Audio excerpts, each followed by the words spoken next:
chut, fais-moi confiance. C'est notre petit secret. Cette personne est partie se marier avec une autre personne. Et du coup, j'ai quand même un du groupe qui est venu me voir et qui m'a dit, tu sais que c'était un pari finalement.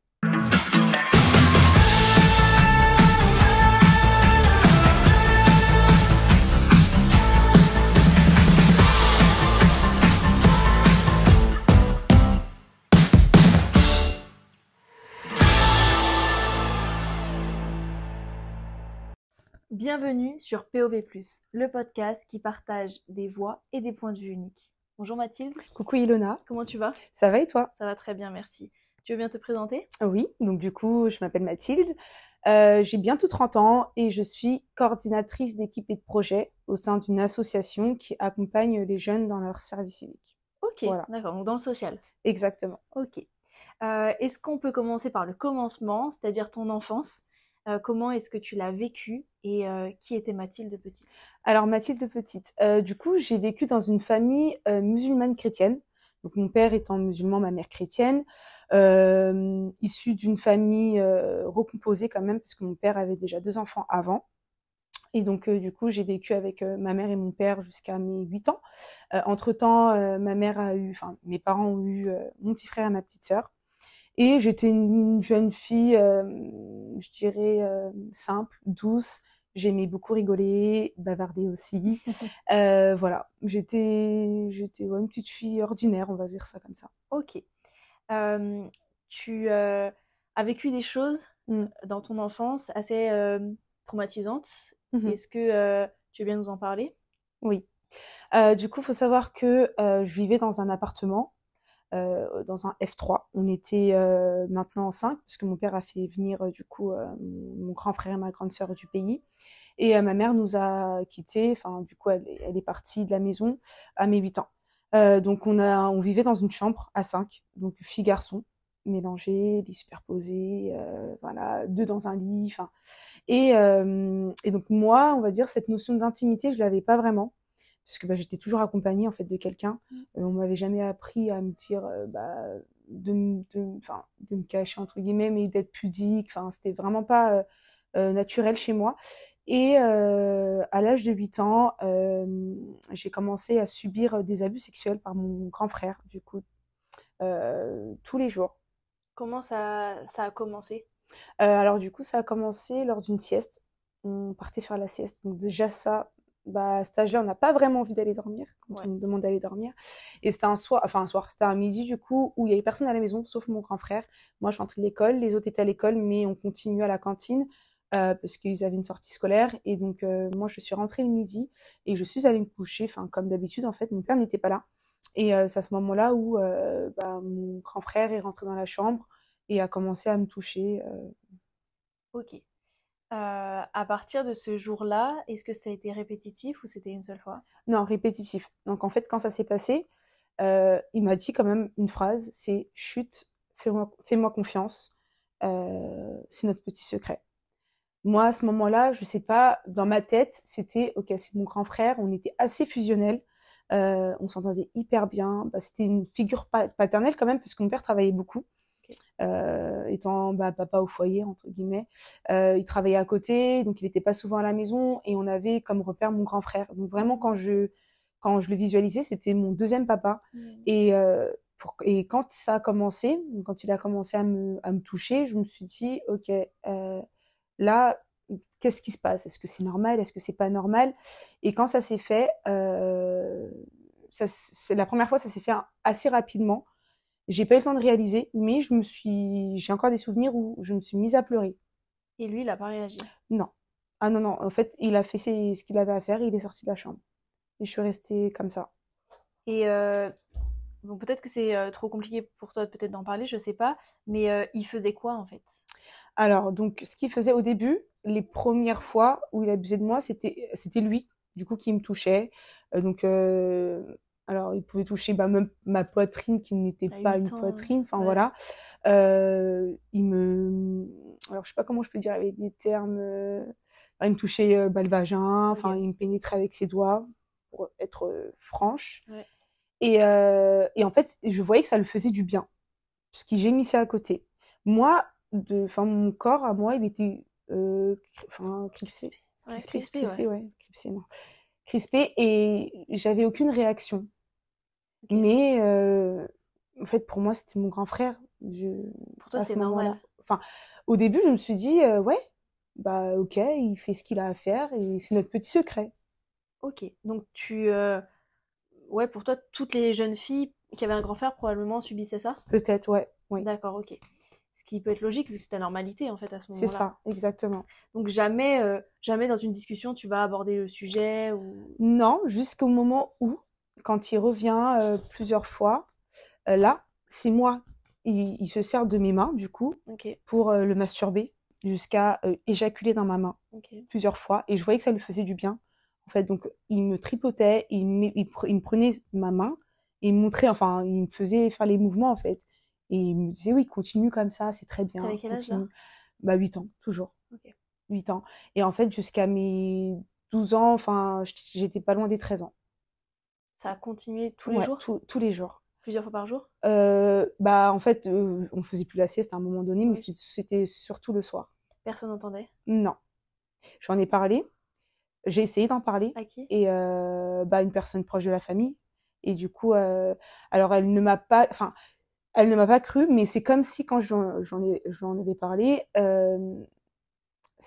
moi, c'est l'impression que ça m'a donné, c'est que bah, elle subissait aussi la même chose, mais elle voulait pas en parler. Et en fait, à ce moment-là, je me suis jurée de ne plus En jamais en parler. parler.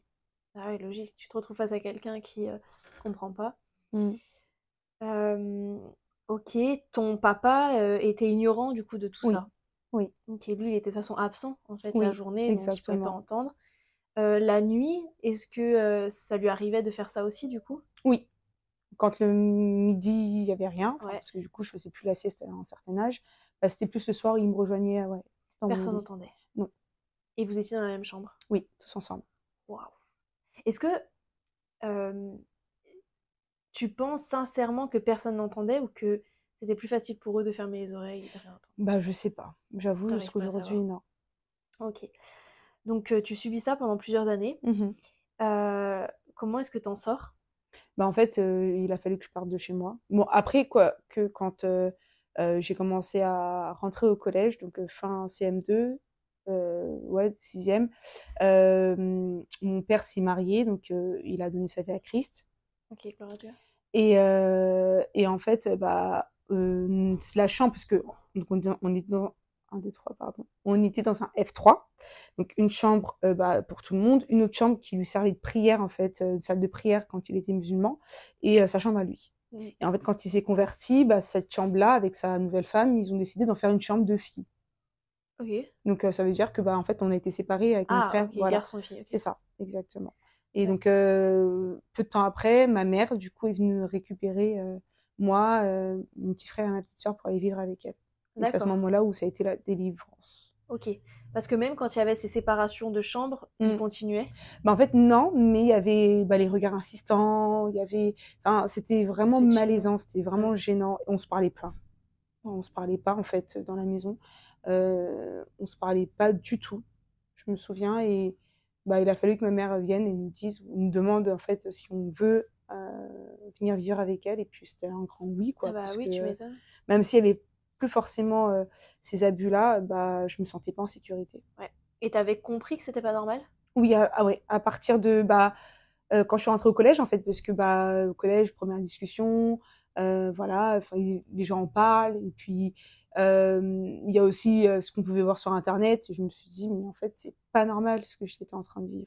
D'accord. Mais dans mon cerveau, c'était comme si, ok, bah en fait, tu l'as pas vécu, oublie. Ouais, ouais, ouais, c'est un déni un Ouais, peu. oublie-le, oublie, oublie, oublie. Et j'étais là tous les jours, je me disais, non, mais c'est pas arrivé. Ouais, c'est une forme Oublie, de oublie. protection. Ouais, Ok.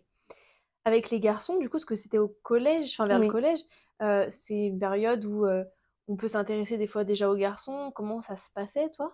Ben, j'avais eu mon premier amoureux en sixième, mais c'est vrai qu'à côté, j'avais peur en fait. Bah oui. J'avais peur des hommes, clairement. J'avais peur des hommes, et donc jamais, enfin, je me suis mise entre guillemets en couple ou en étant au collège. Non. En fait, D'accord. j'étais amoureuse, on sortait ensemble, on pouvait sortir ensemble, mais sans rien, on se tenait même pas la main, rien du tout. Mm, C'était mm. vraiment.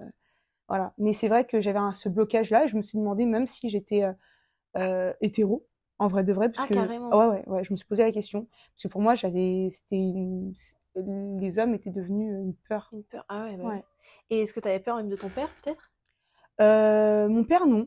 D'accord, Mon beau-père, avant qu'il se marie avec ma mère, j'avoue que j'avais des appréhensions. Et puis finalement, bah non, enfin, ils se sont mariés et ça s'est très bien passé après. Parce d'accord. que du coup, ma mère s'est mariée aussi. Et quand elle nous a récupérés, elle s'est mariée de son côté. Ouais, Et c'est vrai que, bah, au début, je me suis dit, ok, c'est un nouvel ouais.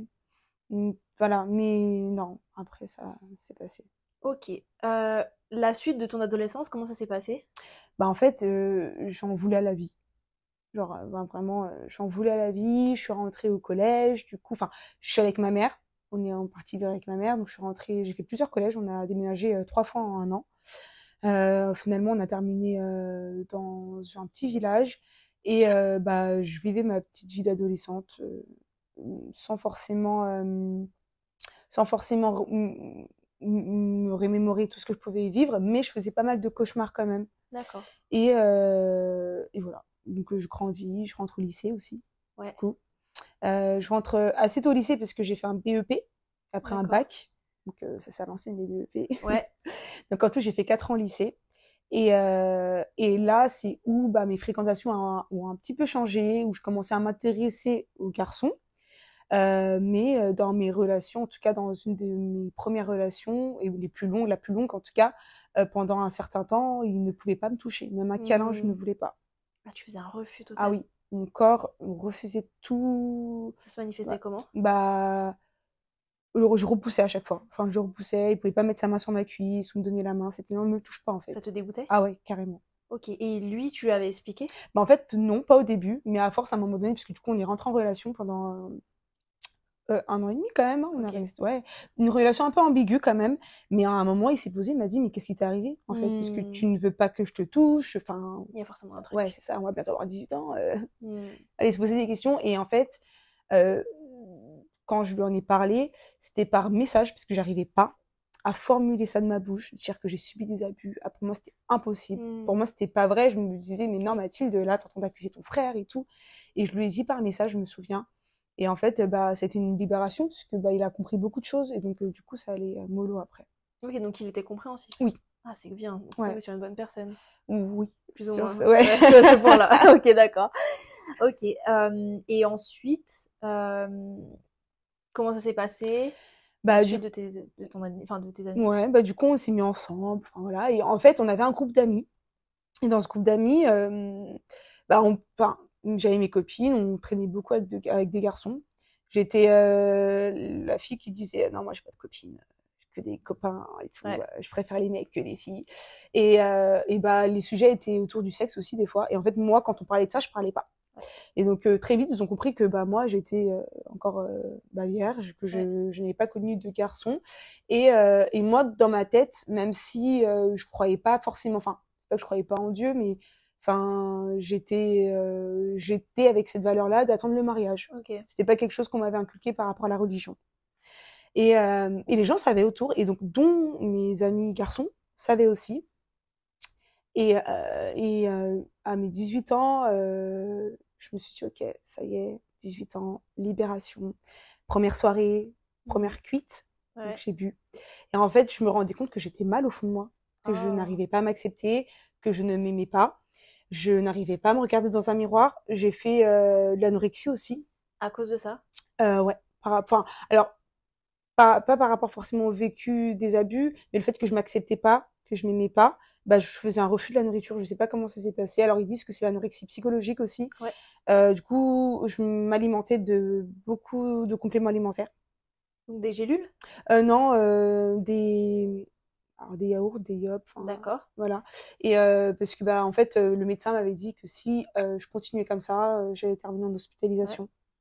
Et je n'avais pas envie du coup. Hmm. Donc je m'obligeais à boire ça pour avoir bah, les compléments qu'il fallait. Et c'est parce qu'en fait, ça passait pas? Ouais, non. Il y a rien qui passait. Ouais, j'arrivais pas à manger. Ouais, je pouvais passer des jours et des jours sans T'avais pas manger. de sensation de faim? Non. Ok. Et ton corps ne réclamait rien? Tu faisais pas des malaises? Bah, je faisais de la carence en fer, Ouais. mais sinon, C'est tout. ouais, c'est tout. D'accord, ok. Euh, Tu as vécu aussi quelque chose avec ce groupe Ce d'amis groupe là, d'amis. du coup, ouais. Donc première cuite, donc première soirée, et puis là, rebelote, on fait des soirées, on fait des soirées. Et un soir, je sais pas, j'ai pété un câble. Je me suis dit, enfin, donc du coup, avec l'ex avec qui j'étais, bah, on n'avait pas encore couché ensemble, enfin voilà, parce qu'on devait attendre le mariage, enfin, c'est ce que je voulais. Et c'était un soir où j'avais un peu bu, mais je n'étais pas ivre. J'avais toute ma tête en fait, et c'était un soir où je lui dis, bah, on avait fait une soirée, il était invité. Je lui dis, allez, ce soir, ça y est et tout, c'est notre soir. Puis il me dit non et tout, enfin. Ah, lui, il était Ah ouais, ouais, non, non, non, il disait non. Pardon, excuse-moi. t'inquiète. Il disait non parce qu'il voulait pas, je sais pas. En tout cas, il m'a dit non. Et je me suis dit, ok, bon. Et cette soirée-là, du coup, il est rentré plus tôt et mes autres amis étaient là. Il faut savoir que bah, le groupe d'amis savait bah, que j'étais encore vierge, Mmh. etc. Et j'avais un du groupe d'amis avec qui je m'entendais hyper bien. On était vraiment proches, enfin ouais, proches quand même. On se parlait beaucoup. Il habitait pas loin de chez moi. Ça nous arrivait d'échanger des messages et tout. Et ce soir-là, il avait beaucoup bu. Moi, ça allait. Enfin, moi, j'avais arrêté de boire. À ce moment-là, je connaissais un peu ma limite quand même. Mmh. J'avais pas fumé aussi ce soir. J'étais vraiment bien. Donc on fait la soirée, on se tape des bars, voilà, on rigole, on fait des jeux de cartes et tout, on danse. Et arrivé au moment où je vais pour aller dormir en fait. Et moi, je dormais sur place, donc on était dans l'appartement d'une copine à moi. Et enfin donc du coup, je vais dans la chambre et le garçon en question me dit, bah, est-ce que je peux juste décuver un peu à côté de toi et après je rentre parce que je peux pas prendre le volant comme ça. Bon, je me suis dit, ok, pourquoi pas, enfin Mmh. voilà. Donc moi je rentre dans la chambre, je me mets même pas en pyjama forcément, j'étais encore en tenue de soirée, enfin Mmh. j'étais fatiguée. Fin de soirée, quoi. Ouais voilà, mais pas ivre, mais j'étais fatiguée. Ouais. Je me couche, je m'endors, enfin je somnole et là je le sens arriver à côté de moi et tout, il se couche, bon, voilà, chacun de son côté. Puis là je vois il commence à me toucher et tout, je me dis oh, qu'est-ce qui se passe, ça va pas ou quoi? T'as pété un câble? Il me dit non mais t'inquiète, laisse-toi faire. Et là, il commence à me faire des bisous dans le cou. Donc, je commence à dire, non, non, non, non, qu'est-ce que tu Mmh. fais? Mmh. Et là, bah, là, c'est même pas, c'était même plus de la douceur, c'est de la violence. Il m'attrape clairement. Il me dit, bah, en fait, t'es avec moi dans le lit, crois pas qu'on va dormir. Ouais. Et là, du coup, s'ensuit, qu'il me déshabille. Je me débat comme je peux. Et Ah, en t'arrives fait, quand même à te débattre. un peu, ouais. Pour moi, et c'est maintenant, parce que je suis en train d'écrire, du coup, un livre par rapport à cette histoire-là, enfin, mon témoignage.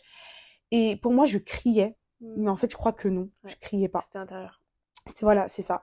Parce qu'à côté, dans la maison, bah, Carrément. personne m'entendait et il y avait des gens. Et à Ouais. côté, j'avais ma copine qui dormait avec mon autre copine. Enfin, bon, tout le monde était rentré, mais il y avait quand même des gens. Mmh. Et je commence à me débattre, débattre. Et je vois qu'en fait, il a de la force. Il me Mmh. tient, il me dit, mais arrête de te débattre, laisse-toi faire, laisse-toi faire. Je lui dis, mais j'ai pas envie, j'ai pas envie. Et en fait, à un moment donné, bah, je lâche. Et c'est comme si, c'est ce qu'on appelle une dissociation, Mmh. comme si, bah, T'es plus là. mon corps était là, mais j'étais plus là. Mmh. Et je me suis, Et tu te bah, rappelles de rien? en fait, blackout, Ouais. c'est au fur et à mesure. Ce que je me souviens, c'est, bah, en fait, il s'est levé, il s'est rhabillé. J'avais mon short plein de sang.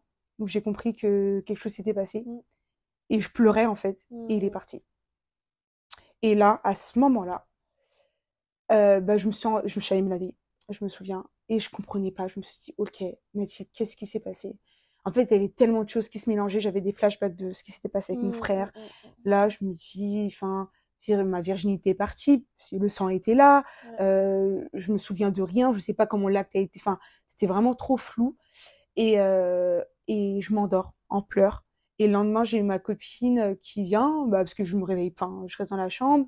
Elle voit que je pleurais encore, elle me demande ce qui s'est passé, donc je lui explique. Elle me dit, mais c'est un viol. Je dis, mais non, mais j'aurais dû partir. Elle me dit, mais non, mais c'est pas de ta faute. Enfin, tout un Les trucs débat. classiques.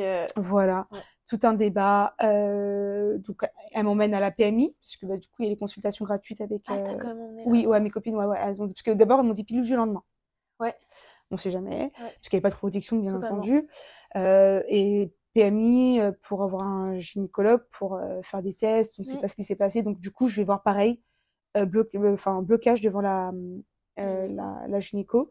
Elle me demande pourquoi, enfin, donc, qu'est-ce qui se passe? Je dis, bah, j'ai eu un rapport sexuel. Ouais. Elle voit que je tremblais dans ma voix, elle me dit, mais t'en avais envie? Je sais pas. Oui. Enfin, elle a vu tout de suite qu'il y avait un souci, quoi. Mmh. Et du coup, elle m'a dit, mais là, il faut aller porter plainte, vous pouvez pas rester comme ça, est-ce que je peux vous ausculter? Je me souviens que je lui ai répondu non. Parce qu'en fait, je voulais même plus enfin, je Bah, me qu'on te touche. dégoûtais, ouais, Ouais. c'était pas possible. Et donc, s'ensuit les rumeurs. Ah, ça fait le tour. Oui, parce que du coup, en fait, pendant tout ce temps-là, je crois que ça a duré 2, 3 jours. Donc, étant chez ma mère à ce moment-là, enfin, étant chez mon père, parce que du coup, mes parents sont séparés. Ouais. Donc, j'étais chez mon père à ce moment-là. Mon téléphone, je l'avais mis de côté. 3 jours après, je le reprends, je reçois des messages. Mais Mathilde, t'as vu ce que t'as fait? T'es une bip. Enfin, genre des mots Des des insultes. insultes clairement. Ouais, on pensait pas ça de toi. Euh, Enfin, apparemment, t'aurais fait ça. En plus, du coup, cette personne-là est partie dire que j'avais fait des choses alors que rien. Enfin, et rien de tout ça. Euh, c'était vraiment que ça. Et du coup, j'ai quand même un du groupe qui est venu me voir et qui m'a dit, tu sais que c'était un pari finalement. Que Un la pari? personne, un pari, ouais. Qu'en gros, Il alors, a parié sur toi. enfin ouais, le gars qui a fait ça en question avait parié sur moi parce que j'étais la fille de 18 ans passés, toujours vierge, impossible que Personne la te personne avec touche. voilà, c'est ça, et que la personne avec qui j'étais en relation me touchait pas. C'est trop bizarre en fait. Donc lui, en gros, c'était une fierté de se dire je vais réussir moi. Et du coup c'est là où j'ai appris que c'était un pari et à ce moment-là j'ai disjoncté quoi. Ouais, bah ouais. Et donc, Je suis tombée dans la drogue, l'alcool. Donc je fumais tous les jours, je buvais tous les jours. Je sortais en soirée. En fait, pour moi, c'était plus moi. C'était plus Hmm. Mathilde. Mon corps m'appartenait plus. J'étais un objet sexuel. Mes relations catastrophiques. Donc la personne avec qui j'étais en relation catastrophique, une relation plus que toxique. Un jour on s'aime, le lendemain on s'aime plus. La troisième fois, je me dis je vais voir ailleurs pour lui faire du mal. Enfin, vraiment, j'étais plus du tout moi-même parce que je me Hmm. suis dit ça y est, on m'a abîmée quand j'étais petite, on m'a volé toute mon enfance, Ouais. ma virginité que je voulais garder La jusqu'à mes volée. 18 ans, on me l'a volée. De plus, j'ai une réputation. En fait, quand la réputation s'est faite, je me voyais pas dire que c'était pas vrai puisque tout avait. Enfin, pour moi, ma vérité n'avait plus de poids Ouais. face à tous les mensonges Hmm. qui avaient pris l'ascenseur. Hmm. Voilà. Et puis, est-ce que tu avais conscience de réellement que c'était un viol? Tout de suite, non. Ouais. C'est après, parce que du coup, quand la gynéco me suivait, elle m'a suivie, puis elle m'a dit, allez porter plainte. Donc je lui ai dit non au début, non, non, non. Et elle m'a dit, allez parler quand même à un gendarme, lui expliquer ce qui s'est passé pour voir un peu comment on peut faire, quoi. Parce que Hmm. moi, parce que vu que j'avais 18 ans, elle m'a dit, moi, je peux pas porter plainte à votre place. Ouais. Et je suis partie quand même, j'ai Ah, testé. t'y es allée? Mais le gendarme, comme il m'a reçu, je me suis dit Ouais, plus bah jamais. voilà. Hmm. Il m'a demandé comment j'étais habillée ce soir-là, il fallait pas que je bois, alors que j'étais pas ivre en fait. Et Et même, même, tant, même. ouais, voilà, c'est Hmm. ça. Et même si j'étais ivre. Et en fait, la personne qui a fait ça a reconnu ses faits quelques années après. Ouais, Et en fait, a remis la faute sur l'alcool parce que lui, il était évidemment. ivre. Évidemment. Et il m'a demandé pardon. Ouais. Il t'a demandé pardon? Oui. T'as accepté de lui parler? Accepter de lui parler. Enfin, je l'ai écouté en fait. D'accord, donc tu l'avais en face de toi. Oui. Ça t'a fait quoi? T'as procuré quoi? De la haine. Ouais. De la haine. Hmm.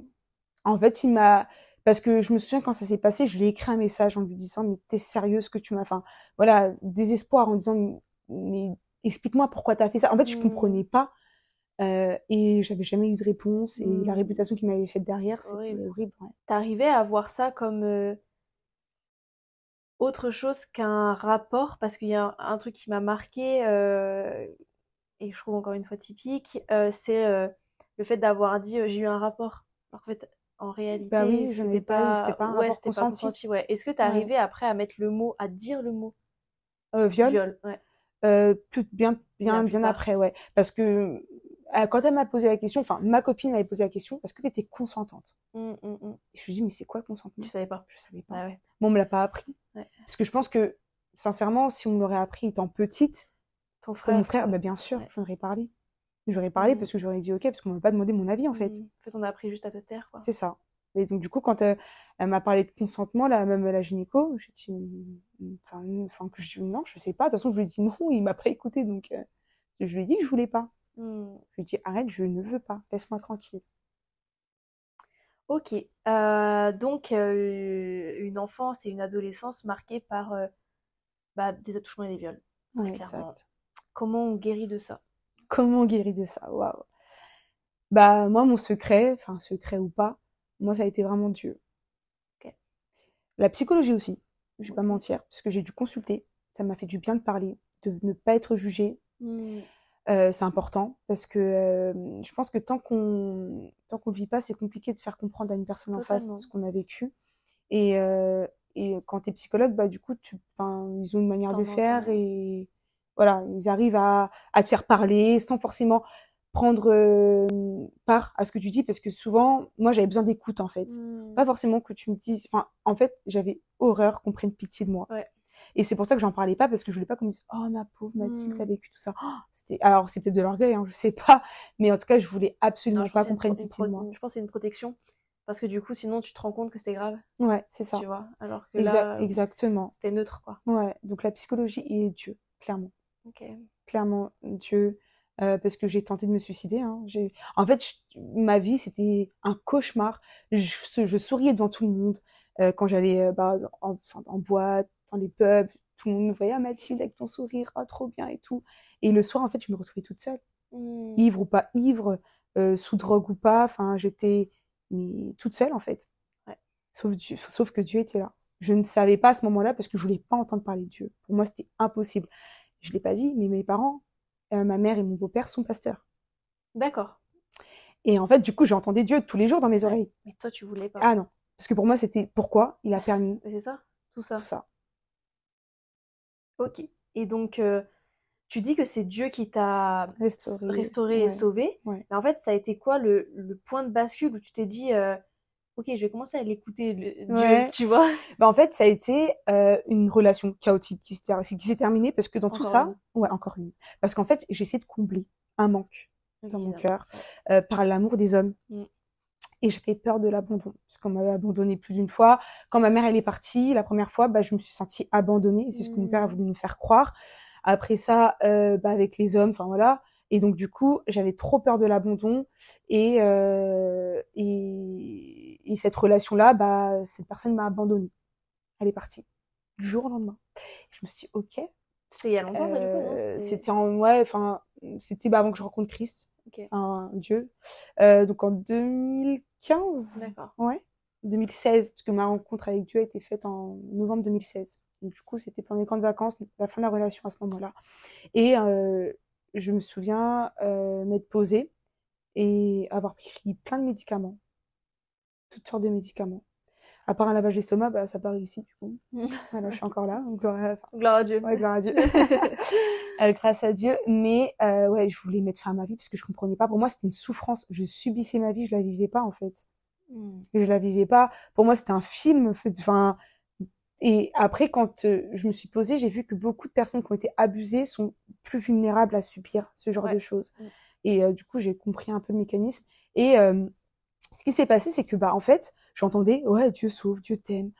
Et je me suis posée, j'ai dit bah ok, Dieu, je sais pas si tu m'entends, mais si tu m'entends, bah je veux te connaître. On me parle d'un Dieu qui sauve, d'un Dieu qui guérit. J'ai le cœur en miettes, donc bah let's go. Et là, je prends la Bible et je commence à lire les évangiles, mais je lis comme un roman en fait, comme si j'apprenais à savoir qui était Dieu, parce que je ne savais pas qui était Dieu. Je commence à lire et il y a une histoire dans la Bible qui m'a tellement marquée, c'est l'histoire de la jeune prostituée et où Jésus dit celui qui n'a pas péché lui jette la première pierre et personne ne lui a jeté la première pierre. Mm. Et en fait, j'ai eu cette parole, donc Marc 9, 23, qui dit tout est possible à celui qui croit. Mm. Ça, c'est mon verset, ça a été mon verset de Pareil. conversion. Ouais. Parce que je croyais pas Ouais. pouvoir sortir de là, de ce cauchemar, en fait. Mm. Pour moi, c'était impossible. Mm. Et là, Dieu m'a dit, si tu crois, bah, je pourrais te Mm. sortir de là. Et en fait, à ce moment-là, donc, j'ai commencé à chercher Dieu, etc. Et en fait, je me suis retrouvée toute seule à le chercher. Parce qu'il y en a qui vont accepter Dieu, enfin Dieu, Jésus dans leur vie, parce qu'on les a évangélisés. Moi, Ouais. personne m'a évangélisé. J'ai cherché, j'ai trouvé. Et, euh, et en fait, Dieu est tellement bon, il nous connaît tous. Et en fait, moi, ça m'a tellement marqué parce que quand Dieu te prend, en fait, il m'a prise comme sa fille, avec l'amour qui va avec. Et en fait, ça s'est fait tellement, je dirais, non, incroyablement. Bref, je sais pas comment dire, mais ça s'est fait tellement, c'était fait de tellement, non, attends, je cherche mes mots. C'était fait d'une manière tellement spectaculaire, ouais, pour moi en tout cas. C'est que je me suis rendue à un camp de jeunes, une sorte de camp où on se met à part, où entre jeunes, on cherche Dieu. Et la personne qui dirigeait le camp, donc un pasteur que je ne connaissais pas, Non, ça faut préciser quand même. Ouais. Je ne connaissais pas. Moi, déjà, j'avais du mal avec les pasteurs et tout. Hmm. J'étais un peu mitigée, mais mes parents étaient pasteurs et je voyais un petit peu comment les fidèles et tout. Enfin, je me suis dit, allez, pasteurs, allez, 2.0, ça va 2 minutes. Mais je suis allée quand même avec un cœur disposé Hmm. et je m'attendais à Dieu. Et en fait, faut savoir que ce pasteur-là a eu des paroles de connaissance. Et ça, cette histoire-là, Juste pour que les gens comprennent, comprennent, parole de ouais. connaissance, du coup. Des paroles sur ma vie, Voilà. Sans te connaître. sans me connaître. Voilà, vers moi. Et il me dit, ton frère a abusé de toi pendant des années. Tu as été violée. Mais Dieu veut t'aider à leur pardonner. Oh, Mon Dieu. t'as Mais dû tout, à pleurer. flashback. Je commençais à pleurer. Parce qu'il y avait trop de trucs. Je me suis dit, mais t'es qui, toi, déjà? c'est ça. Qui es-tu pour venir me dire ça? Je te connais pas, en fait. Donc, en fait, il y avait trop de trucs dans ma tête. Je comprenais rien. Mais j'avais ce soulagement en me disant, mais en fait, Dieu, Tu me me connais. connais, quoi. Même là où moi je te connaissais pas, en fait, tu Toi, me tu me connaissais. connaissais. J'ai pu rencontrer ce Dieu d'amour qui m'a prise dans ses bras. J'ai vraiment ressenti, expérimenté l'amour de Dieu. Amen. Et ça a été vraiment l'amour qui m'a fait rentrer dans ce processus de restauration. Alors, je dis pas que tout de suite j'ai pardonné, hein. C'est Non. logique. Et je pensais, hein, avoir Tu pardonné. Je me pensais suis dit, allez, ça y est, j'ai commencé à témoigner. Et en fait, 2 ans après, mon frère m'a envoyé un message. Ok, Je l'ai pas dit, mais mon frère était et toujours de confession musulmane. d'accord. Il m'a envoyé un message et puis il m'a demandé pardon. Waouh. Et en fait, même si je savais que c'était vrai, le fait que lui, il reconnaisse. Ah oui, c'est différent. Et je me suis dit, non mais Dieu, t'es trop fort. Et en même temps, je dis, non mais Dieu, je peux pas. En fait, à ce moment-là, j'ai encore la capture d'écran de mon téléphone, puisque ça va apparaître dans mon livre du coup. Je me suis dit, stop, Dieu, je t'aime bien, mais là, je peux pas. Et en fait, Dieu m'a dit, enfin, de ce que j'ai compris après en méditant, c'était, mais en fait, je te demande pas de le faire toi-même. Je vais le faire. Il faut que tu puisses accepter. Et mon frère ne s'est pas arrêté à là. Il est parti, du coup, demander pardon à ma mère et à mon beau-père qui était pasteur, D'accord. pasteur de l'église. Et c'était un jour, je me souviens, il y avait les cours de baptême et tout le monde connaissait mon témoignage. D'accord. Et il est arrivé à l'église. Déjà, un musulman rentre dans une église, Déjà, on sait comment ouais. c'est compliqué. Et les gens, je me souviens, je recevais des messages des jeunes en mode oh, il y a ton frère et tout. Il y a ton frère, mais qu'est-ce qu'il vient faire ici? En fait, il venait demander pardon. Officiellement devant tout le monde. Officiellement, ouais. Et reconnaître en fait ce qu'il a fait. Et j'avoue que pour moi, ça a été un soulagement de me dire qu'il a reconnu, parce que Ouais. même si j'étais convaincue de ce qu'il avait fait, parce que je n'avais pas inventé, mais le fait que ce soit lui Ah oui. qui reconnaisse. Ah, c'est totalement différent. Ouais. Puis il prend conscience en Exactement. fait que ce qu'il a fait était mal. C'est ça. Ça t'a fait du mal. C'est ça. Et en fait, là, Dieu m'a dit, ok, tu vois le pansement que tu as mis sur ta blessure, bah moi j'ouvre, j'opère à cœur ouvert et je referme pour que ça puisse servir de témoignage. Et à ce moment-là, bah, du coup, on est rentré dans ce processus maintenant de pardon, de guérison totale, parce que il fallait en fait. Et bien que j'avais subi un viol, c'était pas pareil, parce que là, c'était mon frère, c'était mon sang, tu vois. Et donc, du coup, ça a pris du temps. Ça a pris du temps, mais aujourd'hui, je lui ai totalement pardonné. Il est papa, il est marié, on s'appelle. Enfin, tout a changé, quoi. Tout a changé et je le vois comme une âme. En fait, parce que Dieu m'a dit quelque chose. Il m'a dit, tu vois comment tu le détestes, mais moi, je l'aime. Oh, quand tu entends ça, je t'assure, tu te dis, mais en fait, je peux rien faire. Il m'a dit, c'est une âme qui a besoin de moi, parce qu'en plus, il n'est même pas chrétien. Donc, du coup, et c'est au moment où j'ai commencé à prier pour son salut, pour qu'il puisse rencontrer Dieu, que j'ai pris conscience que, en fait, j'avais plus de haine envers lui. Wow. Par la suite, du coup, est-ce que tu as eu d'autres relations après avec des hommes? Est-ce que ça s'est mieux passé? Après ma dernière relation, on devait aller jusqu'au mariage, en fait. Et ça a été rompu. D'accord. Et du coup, rompu, et cette personne est partie se marier avec une autre personne. Et toi, tu savais qu'il y avait l'autre personne? En fait, c'était subtil parce que la personne, je la connaissais. Okay. Il me l'avait présentée en tant qu'amie de la famille. De la famille? De la famille, ouais. Okay. Et du coup, elle et moi, on s'entendait très bien, on s'appelait, on s'écrivait. Parce que vu que j'étais active sur les réseaux, du coup, elle regardait pas mal mes vidéos d'encouragement, d'édification, enfin, des témoignages, etc. Elle me demandait pas mal de conseils. En fait, elle était en train de, je pense maintenant, tu vois, de peut-être, je sais pas, tâter le terrain, j'en sais rien. Mais aujourd'hui, ouais, ils se sont mariés. Et j'avoue, je l'ai pas vu venir ça. Aujourd'hui, tu te sens mieux quand Par même, la même grâce si de tu es toujours Dieu. en reconstruction. Ouais, exact. Ok. T'apprends à avoir peut-être, t'avais peut-être perdu un peu confiance en toi, non? Avec Oui, ça. aussi, bah ouais, parce que du coup, à ce moment-là, quand on s'est fiancés, bah, je faisais pas mal de choses sur les réseaux sociaux, etc. Et bah, je me suis effacée, en fait, Hmm. totalement. Je me suis effacée, on n'entendait plus parler de moi sur les réseaux. J'avais fait vraiment une grande pause. Pourtant, enfin, c'était quelque chose que j'aimais, parler Hmm. des challenges de la vie, et le fait que je sois chrétienne, parler de Dieu aussi, encourager, une bonne vibes, quoi. Et j'avais tout arrêté. Ok. Et donc, bah, aujourd'hui, je reprends petit à petit, ouais. Ok, d'accord. Bon. Si ça finit sur du positif, c'est bien. Ouais, On te souhaite beaucoup de bonheur, en tout merci. cas. Et je pense qu'on a fait le tour. Merci à vous d'avoir suivi cet épisode. Euh, Likez, commentez, partagez comme d'habitude. N'hésitez pas à vous abonner. Je mettrai tes réseaux sociaux aussi Mhm. également en description. Et puis à bientôt peut-être. Bah oui, avec plaisir. Au revoir. Bye.